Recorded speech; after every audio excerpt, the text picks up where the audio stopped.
बांसवाड़ा से सांसद राजकुमार रोथ हमारे साथ बातचीत करने के लिए साथ में हैं। वोट प्रतिशत पे कम फोकस करके हमारे विधायकों की संख्या पे ज्यादा फोकस किया था हमने। वहाँ पर इनकम क्रिएट हो, जो स्टेट को जाए, स्थानीय लोगों को रोजगार मिले, इस पे काम क्यों नहीं हो रहा है। राइजिंग राजस्थान हो गया, उसकी स्टडी करके निकाल के देखा जाए कितने लोगों को, स्थानीय लोगों को रोजगार दे रहे हैं इसमें। एक और नाम हुआ करता था हनुमान बेनीवाल की आरएलपी पार्टी का, अब बात उभर कर आ रही है। किसी उद्योगपति को फायदा करने के लिए हजारों आदिवासियों को अगर विस्थापित करते हो तो ठीक नहीं। बिजनेसमैन जो भी लाओ, लेकिन वहाँ के लोगों को भी साथ साथ प्रॉफिट, सरकार को और उस उद्योगपति को फायदा हो, ऐसी चीजें हमें नहीं चाहिए। अब केमिकल से युक्त तो पानी गर्म हो गया, उबलेगा, इसके बाद रिटर्न वापस उसको अंदर छोड़ रहे हो, तो आने वाले भविष्य के लिए घातक एक प्रोजेक्ट लगा रहे हैं। आने वाला जो 2028 और 29 का जो चुनाव है, हम गुजरात से भी राजनीतिक प्रतिनिधित्व देंगे बीएपी की तरफ से, मध्य प्रदेश और महाराष्ट्र से भी, और हर जगह से आवाज उठेगी। सरकार को मजबूर होना पड़ेगा और सरकार हमारी बात मानेगी। बांसवाड़ा से सांसद राजकुमार रोथ हमारे साथ बातचीत करने के लिए साथ में हैं। बाप पार्टी से सांसद हैं। सबसे पहले पार्टी की बात करेंगे। सब तीसरे नंबर पर सबसे उभर कर पार्टी आपके सामने आ रही है, जहां एक और नाम हुआ करता था हनुमान बेनीवाल की आरएलपी पार्टी का, अब बाप उभर कर आ रही है, लेकिन वोट प्रतिशत कम हुआ है। किस तरह से देखते हैं, आगे का भविष्य क्या है पार्टी का? हमने वोट प्रतिशत पे कम फोकस करके हमारे विधायकों की संख्या पे ज्यादा फोकस किया था। हमने पूरे राजस्थान में चुनाव नहीं लड़ाया था, और हम भविष्य में भी पूरे सब जगह चुनाव लड़ाने का, हम लिमिटेड जगह पे जहाँ पर अच्छा परिणाम मिल सके उसी जगह पे चुनाव लड़ाएंगे। ये खुशी की बात है हमारे लिए, और एक मतलब कहे कि जिम्मेदारी वाली बात है कि हमें राजस्थान के अंदर आज तीसरी पार्टी के रूप में सबसे बड़ा अवसर मिला हुआ है। और हमें जहां तक लगता है कि राजस्थान की आम जनता एक तीसरा विकल्प का इंतजार कर रहा था, जो बड़ा विकल्प और अस्थायी समय तक और लॉन्ग टर्म तक रहे और एक अच्छी आइडियोलॉजी के साथ आए, और वो तीसरा विकल्प बीएपी पार्टी के रूप में है, और हमें लगता है कि बहुत जल्दी सब लोग स्वीकार करेंगे इसको। प्रधानमंत्री नरेंद्र मोदी से आपकी मुलाकात हुई, तकरीबन अगर गिना जाए उनको कुल मांगी थी तो 17 से 18 से मांगी थी, जिसके अंदर एम्स अस्पताल की बात करें या फिर विश्वविद्यालयों की बात करें, स्कूल की बात करें, पेयजल की बात करें, तमाम विषय थे। लेकिन फिर भी सुर्खियों में ये तस्वीर इसलिए है कि इसके पीछे भी कई ऐसी बातें हुई हैं जो राजकुमार रोथ है सामने नहीं कह सकते। देखो, बातें बनाने वाले तो बहुत सारी बना सकते हैं। प्रधानमंत्री हैं हमारे, मेरा फर्ज है मेरे क्षेत्र की आवाज, मेरे क्षेत्र की जो मांगे हैं उन तक पहुंचाना, और मैंने पहुंचाई, और उनका रेस्पॉन्स काफी अच्छा रहा। और उन्होंने आश्वस्त किया मुझे कि पब्लिक जनहित के मुद्दे जो भी हैं, ट्राइबल के जो इशू है, उन इशू पे हम लोग हमारी सरकार काम करेगी, उन्होंने मुझे आश्वस्त किया। आदिवासी हिंदू नहीं है, बाद में आपकी दूसरी मांग जो लगातार हमेशा से उठती आ रही कि भील प्रदेश बने, जिसके अंदर आपने राजस्थान, महाराष्ट्र और इनमें से कुछ में से जगह बनाकर, और आपको भील प्रदेश की मांग है जिसको लगातार आप उठाते आ रहे हैं। सुनवाई क्यों नहीं दे रही है ये मांग, और आप इसके ऊपर अपनी बात है त्वरित गति से कह नहीं पा रहे हो? हमने तो अब शुरुआत किया है। हमारे से पहले भी कई लीडरों ने, कांग्रेस के हो या बीजेपी के हो, और आम जनता ने भी इस मुद्दे को सामाजिक मूवमेंट के माध्यम से उठाया है, लेकिन पॉलिटिकली नेतृत्व नहीं मिल पाया। पॉलिटिकली नेतृत्व पहली बार बीएपी के रूप में मिला है इस मांग को लेके, और ये वाजिब मांग है। और ये गोविंद गुरु महाराज का जो 1913 में मानगढ़ का जो हत्याकांड हुआ था, 1500 आदिवासी जो मारे गए थे, ऐसे ऐसे गुजरात के अंदर भी, इधर हमारे सिरोही के अंदर भी, तो इन सारे मुद्दों, मतलब पुराने ऐतिहासिक पृष्ठभूमि को लेके हम देखा जाए, बात करें तो इन सारी चीजों को आधार पे, और वर्तमान की डिमांड है, मतलब कल्चर समान है हमारा, भौगोलिक क्षेत्र समान है, बोली भाषा समान है, रहन सहन खान पान समान है। आज हमारा शादी व्यक्ति कर रहा है गुजरात में, अब हमारी लड़की गुजरात में शादी कर रही है तो उसको वहां का एसटी का सर्टिफिकेट नहीं मिल रहा है। गुजरात की बच्ची को शादी करा के यहाँ ला रहे हैं तो उसको एसटी का सर्टिफिकेट, तो अनेक समस्याओं से जूझ रहा है। मैंने एक समस्या बताई, ऐसी ऐसी अनेक समस्या है।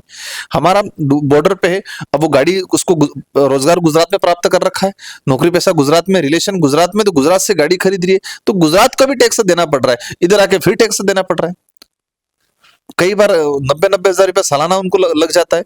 तो कई ऐसे समस्याओं से जूझना पड़ रहा है। तो हमारी डिमांड है, और एक पुराने समय से गोविंद गुरु महाराज का जो आंदोलन था उस समय से डिमांड चली आ रही है, तो वर्तमान की भी आवश्यकता है, इसलिए भील प्रदेश की सख्त जरूरत है। और हम जिस लाइन पे चल रहे हैं, हम वक्त लगेगा 10 से 15 साल, लेकिन अवश्य परिणाम तक पहुंचेंगे।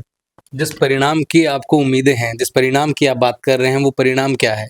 कौन सा ऐसा स्थान है जहां पर राजकुमार रोथ मानते हैं कि ये आखिरी पड़ाव है, इसके बाद में सारी लड़ाइयां समाप्त हो जाएंगी? हम जहाँ तक मानते हैं कि आने वाला जो 2028 और 29 का जो चुनाव है, हम गुजरात से भी राजनीतिक प्रतिनिधित्व देंगे बीएपी की तरफ से, मध्य प्रदेश और महाराष्ट्र से भी, और हर जगह से आवाज उठेगी। सरकार को मजबूर होना पड़ेगा और सरकार हमारी बात मानेगी। एक सीट के ऊपर तो आपने अभी धमाका दिखा दिया राजस्थान के अंदर, तो फिर क्या अब तैयारियां अभी से 2028 की अभी से शुरू करेंगे, या फिर आपको लगता है कि पार्टी तो अपनी स्थिरता के साथ में आज भी काम कर रही है?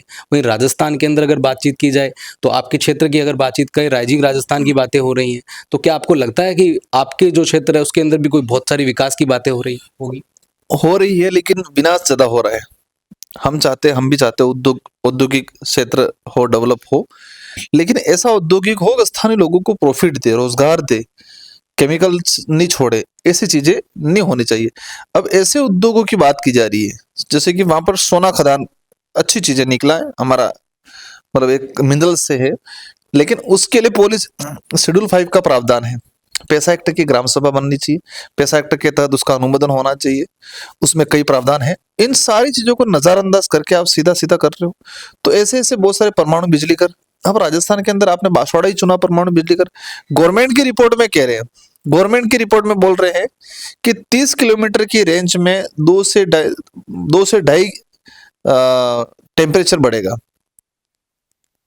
अब ये गवर्नमेंट की रिपोर्ट कह रहे हैं, माही डैम से वहां के आदिवासियों को पानी नहीं मिल रहा है और उस प्रोजेक्ट के लिए लेंगे पानी। अब केमिकल से युक्त तो पानी गर्म होकर उबलेगा, इसके बाद रिटर्न वापस उसको अंदर छोड़ रहे हो, तो आने वाले भविष्य के लिए घातक एक प्रोजेक्ट लगा रहे हैं। एग्रीकल्चर के क्षेत्र में नहीं लगा रहे, ये रोजगार मिले उस पर नहीं लगा रहे।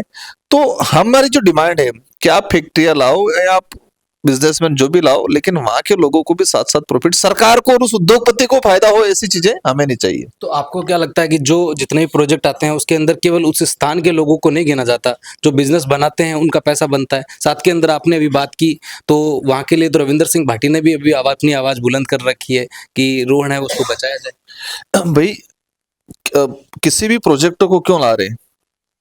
राष्ट्रहित या राज्य हित के ला रहे हैं? किसी भी कंपनी को क्यों ला रहे हैं?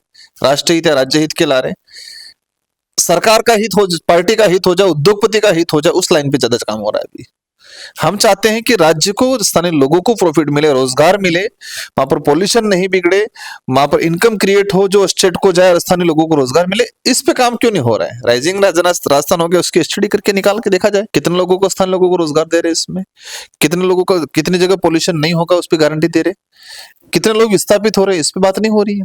भाई आप किसी उद्योगपति को फायदा करने के लिए हजारों आदिवासियों को अगर विस्थापित करते हो तो ठीक नहीं। रोहत साहब, आखिरी सवाल रहेगा मेरा।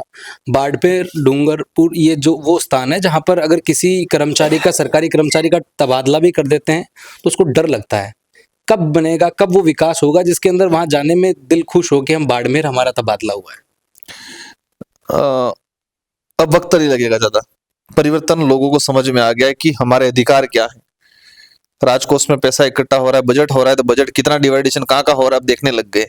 पहले तो यही देखते थे कि योजना लागू कर दी, इस योजना का दिखा दिया तुमको 2 रुपए किलो गेहूं मिल जाएंगे, बेचारे लोग खुश हो जाते थे।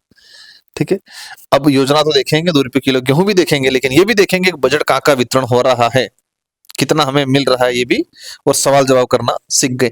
और इसीलिए कहते हैं माहौल बिगड़ गया है। पहले शांत थे, ये जाते थे तो हाँ साहब मिल जाते थे, तालियां बजा देते थे, आ जाते थे, वोट दे देते थे, लगता था माहौल बढ़िया था। अब लोग सवाल करना शुरू कर दिया है कि तुमने क्या किया, स्कूलों की हालत खराब है, हॉस्पिटल में डॉक्टर नहीं है, डॉक्टर नहीं है तो भवन नहीं है। अब लगा माहौल खराब हो गया, लोग जागरूक हो गए, और ये क्रांति रुकने वाली नहीं है। ये क्रांति अब आगे आने वाले समय में कितनी फटने वाली है? जैसे जैसे लोग जागरूक होंगे वो समझेंगे देश आजाद हो, 1947 में संविधान लागू, 1950 में संविधान में प्रावधान ये था और आज तक धरातल पे लागू नहीं किया गया। आक्रोश बढ़ेगा। उनको लगता है कि हम छोटी मोटी योजना का घोषणा करके हम जीत जाएंगे, नहीं, सक्सेस नहीं हो पाएगा। हमारा उद्देश्य एक ही है, सच्चाई लोगों को बताना, तुलनात्मक सच्चाई बताना, और उस क्षेत्र के लिए, यूथ के लिए, एजुकेशन के लिए, हमारी कैपेसिटी में जो भी चीज है उसके लिए करना। यूथ के लिए, एजुकेशन के लिए जितना कैपेसिटी में हो उतना करना, लेकिन उससे बढ़कर भी पार्टी के हित के कार्य को देखते हुए जनता के हित की बातचीत सोचना जरूरी है। मेरे सहयोगी जावेद के साथ मैं दीपक कुमावत, अपडेट इंडिया, जयपुर।